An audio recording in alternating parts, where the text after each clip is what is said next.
খুবই রিজনেবলের মধ্যে এখানে জিনিসপত্র পাওয়া যায়।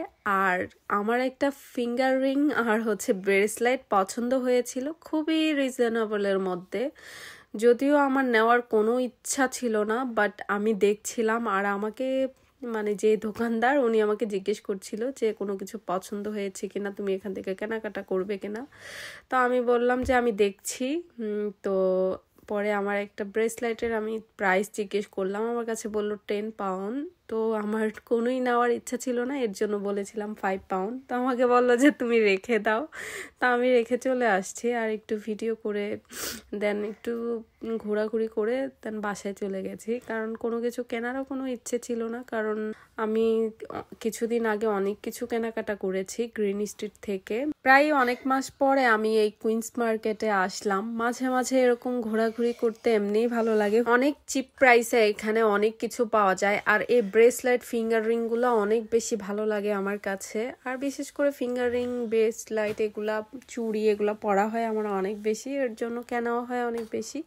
যদিও এখান থেকে আমি কোনো কিছুই কেনাকাটা করিনি, জাস্ট এমনি ঘোরাঘুরি করার জন্য গিয়েছিলাম। এখানে কিন্তু চিপ প্রাইসে অনেক কিছু পেয়ে যাবেন এই কুইন্স মার্কেটে। ড্রেস থেকে শুরু করে কসমেটিক্স, জুয়েলারি অনেক কিছু পাওয়া যায়, বেবিদের খেলনা থেকে শুরু করে সব কিছু পাওয়া যায়।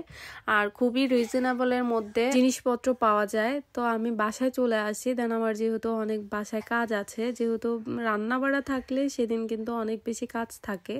আর এভরিডে রান্না বাড়া তো করতে হয়, এটাই মনে হয় মেয়েদের কাজ সাংসারিক জীবনে। তো যাই হোক, আমি যেহেতু মুরগি রান্না করছিলাম, একটু সাদা করে রান্না করছি, সাথে কিন্তু আমি এখানে রসুন আর কাঁচামরিচ দিয়ে দিয়েছি। তো আমি একটু অন্যরকম ভাবে রান্না করেছি, জাস্ট একটু হলুদ ছাড়া রান্না করেছি।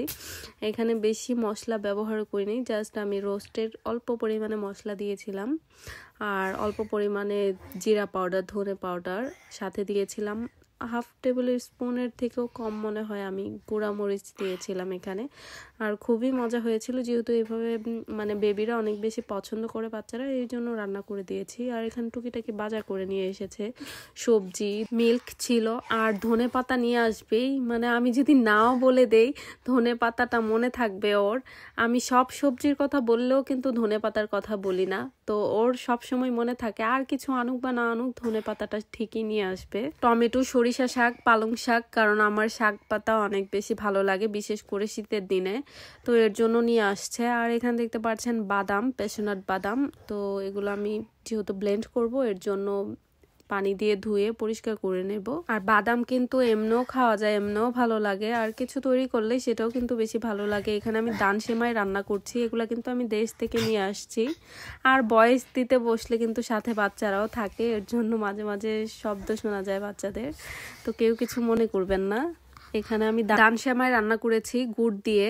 আর গুড় দিয়ে রান্না করলে অনেক বেশি ভালো লাগে, চিনি দিয়েও ভালো লাগে, কিন্তু গুড় দিয়ে রান্না করলে স্মেলটা অনেক সুন্দর আসে। আর এই দান সেমাইগুলা কিন্তু আমার আম্মু আমাকে দিয়ে দিয়েছিল, এগুলো আমার আম্মুই তৈরি করেছে, অনেকগুলা আছে আরো।